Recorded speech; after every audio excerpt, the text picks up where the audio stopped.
How's it going, guys? Today we're testing out something pretty interesting. We're going to see who would make the better forward. Erik Karlsson, arguably the best defenseman in the game right now, without a doubt the best offensive defenseman in the game, or Brent Burns, last year's Norris Trophy winner. I think he led all defensemen in points. He actually played forward before. So for this, I'm actually going to have them both playing right wing on the first forward line. And we're basically just going to see who puts up more points as well as whose team does better. So to do this, guys, I'm actually going to simulate two different seasons. One as the Senators with Karlsson at forward, and then one as the Sharks with Burns at forward. So not only be able to see who makes the better forward, we'll also be able to see if they play better as a forward or as a defenseman. So as you can see here, I'm going to make Karlsson a right winger right now. I think it makes sense for Karlsson to be a playmaker. I mean, the amount of assists he gets, that does make a lot of sense. So now that we have him set as a right wing playmaker, we're going to get into the franchise mode, set the lines, and start the sim. And right here, guys, look at Ottawa's lines. Karlsson as a forward. As you can see, that first line is stacked. You got Stone at left wing, Duchesne center, and Karlsson right wing. Also, I'm going to let you guys know right now, San Jose will also have an 85 center and an 87 left wing, playing on that first line with Brent Burns, so it'll be fair in that respect. Second line there, you got Ryan, Brassard, Hoffman, pretty solid third and fourth line, but obviously with Karlsson playing as a forward, their defense is very weak. Phaneuf and Ceci on the top pair, then you got Weidman and Shabbat. Shabbat should grow there on the second pair, Oduya and Borowicki on the third. In goal, of course, we have Anderson. Also for special teams, Karlsson's playing on both power plays, and to make sure that Brent Burns also does the same.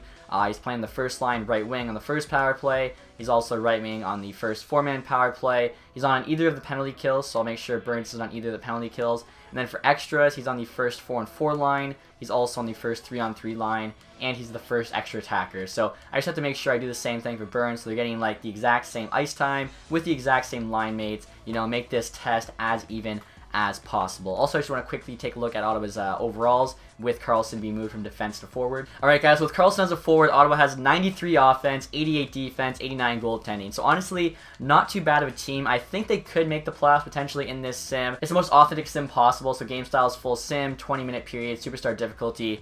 Let's see what happens. Alright, guys, we're now at the trade deadline here. As you can see, we actually have a positive record, 28, 25, and 8. We actually were negative, I think, until middle of January. We actually, past the 500 mark, so we'll see where we are in the standings as well, who our leading scorer is, how many points Karlsson currently has. So he is our leading scorer, 63 points, 61 games, averaging over a point per game. That's insane. Unfortunately, though, we aren't doing too good in terms of the standings. 64 points there, so I mean, we are only 5 points out of a playoff spot. If we have a really good run here the last couple months, we actually could squeak in. And now we're at the end of the regular season. Didn't go too well after the trade deadline. As you can see, we took a lot of L's there, finished the record of 34, 38, and 10. Now, obviously it doesn't matter too much how the team does, it's just kind of like an added thing to look at. We're more concerned with how Karlsson did overall. So, almost a point per game. He finished with 80 points there in 82 games. So, pretty solid season for him, I'd say. Probably slightly more points than he usually gets playing defense. And then our team standings there, 7th in the division, 78 points. So just to kind of compare, I guess, when we do the San Jose sim, I'll see where we were in the entire league, as well as see where Karlsson finished the entire league for scoring. So just going to go entire league here. Probably easier to search from the bottom. And yeah, 29th place. So Ottawa did not do too great. Obviously that defense was pretty poor, without Karlsson. I mean, Phaneuf and Ceci as your top pair is never great. Duchesne there, second in scoring, 69 points. Nice. Stone there, 65. So, I mean, that top line definitely produced. I'll take a look here as well and see how Burns did playing defense for the Sharks. He had 68 points. So, 68 points as a D-man. Again, we'll compare that to him when he plays forward. And then we'll also compare Karlsson when he plays deke to his forward season, where he had 80 points, which put him, let's see, what is that, 3, 4, 5, 6, 7th in scoring. I mean, that's pretty solid, only behind Pacioretty, Kane, Sagan, Gaudreau, Kucherov, and Stamkos. So, pretty good overall season for Karlsson. Would I recommend Ottawa does this? I don't think so. Their defense doesn't have enough depth. San Jose, though, I think is a different story. They have Edward Vlasic. They have Braun. Let's find out who's better. And like I was saying, guys, to keep it fair, I'm also going to be making Brent Burns a right winger, but I'm going to make him a power forward instead of a playmaker. I think it fits a bit better, as he is 6'5" or whatever. And I also think he was listed as a power forward back when he played forward. I mean, that had been NHL 12 or 13. I remember they actually switched him from forward to defense back in one of those Ultimate Team games. And as you guys can see right there, he's 6'5", 230, so definitely a power forward. I'm going to go edit the lines now before we start the sim, and we'll find out whether or not Burns is the better forward. I feel like even though he's 89 overall, so a few points below Karlsson, it's still going to be very close. So here you guys look at the Sharks lines. Like I was saying, the first line is the exact same ratings as Ottawa's. You got Pavelski there at the left wing, also 87, Couture center, also 85, and then Burns on the right wing. The second, third, and fourth line are okay. I think Ottawa might actually have slightly better forwards after that first line. Defense of the Sharks is much better. You got Vlasic and Braun on the top pair, Martin and Dillon, then Ryan and Heed. Obviously, the Sharks have Jones in net. For the special teams, like I was saying, Burns is playing the right wing on the first power play as well as the first four-man power play. And he's on either of the penalty kills, so he should be getting like the exact same amount of ice time as Karlsson was. For extras, you can see he's on the first 4-on-4. He's also on the first 3-on-3, and he's the first extra attacker. And here's like the Sharks' ratings going into this season. They've got 92 offense, 90 defense, and 91 goaltending. So a much more balanced team than Ottawa. They can definitely afford to move Burns to a forward, more so than Ottawa can afford to move Karlsson to forward. So now the big question is Burns going to perform better than Karlsson did? He's got to beat 80 points. I think that's going to be tough, but let's find out if he can do it. Alright guys, we're now at the trade deadline here. As you can see, we actually have a negative record, 25, 28, and 10. I did not expect that. I thought the Sharks had a pretty good, well-rounded team, but there is still, 20 or so games left. Burns there is actually our leading scorer, just like Karlsson was. I think Karlsson, though, had like 61 points in 60 games at this point. Burns here has 59 and 63, so he's a little behind him, but like I said, about 20 games left to go. You could still catch him.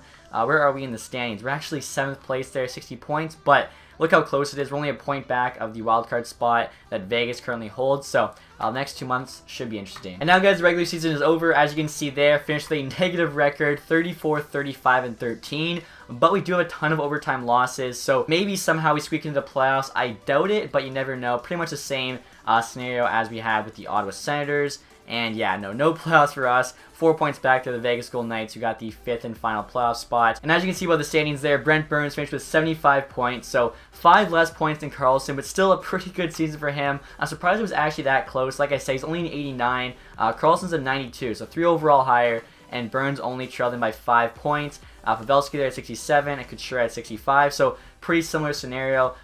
Both times, like, the top line just absolutely went off. Now, Burns had, I believe, 68 points as a D-man, so he actually got more points as a forward, which I guess makes sense, but I think the Sharks overall would play better if they had Burns on D, make their team a bit more balanced. We'll take a look at Ottawa, see how many points Karlsson had. As a forward, he had 80, and as a D-man here, he has 72. So again, just like Burns, he had a little bit less points as a D-man, but I do think both teams would benefit from having both Burns and Karlsson on D, just to make their teams more balanced. Both teams missed the playoffs when these two were playing forward, but San Jose actually made the playoffs last year when Burns was on D. I'm not sure whether or not Ottawa made the playoffs in this sim. I'll have to check that, because that would be very interesting if they did. I do want to see, though, where Burns finished in the entire league for scoring. Karlsson was 7th as a forward, so even though Burns had 5 less points, we'll see where he's at. So he's well below 7th. He's not even on the first page.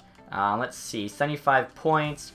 There he is, my bad, I actually just missed him. So, yeah, not quite as good a season as Karlsson. It looks like other players had a lot better years for whatever reason in this sim, which I guess is going to happen. And like I was saying, I want to check to see if Ottawa made the playoffs, because if they did, that's very interesting. Both players would have done better individually, but both their teams would have done worse, as both teams actually made the playoffs when their superstars were playing D and missed when they were playing forward. So, we know San Jose missed. I'll actually take a look here and see where they finished in the entire league. Ottawa, I think, was like 3rd last when we did it with Karlsson, and San Jose here finished 26th, so they did do better. Now, did Ottawa make the playoffs? Because that's going to be, like I said, very interesting. Oh, wow, they did. They finished 5th place with Karlsson at D, so that's very telling. I guess if you have a player that can play both forward and D, it makes a lot more sense to put him on D, help just scoring from the back end. That's crazy. Exact same team, Karlsson on D. They finished with 101 points. When he was playing forward, they had like 80-something. We're 3rd last in the league. San Jose, I forgot to mention it, but I think they finished something like 8th or 9th in the league. When Burns was on D, they had 95 points. So, very, very cool findings there. I guess to answer the main question in this video, Karlsson does make the better forward, as well he makes the better defenseman. He's just a better player overall. And even though both players score more as a forward, their teams do better when they're playing D. So, hopefully you guys enjoyed this video and the findings. If you didn't like it, leave that thumbs up. Also, guys, if you're not subscribed, make sure you do that on the road to 100K. We'd love for you to help me out. Thank you guys for watching. Have a nice day. Goodbye.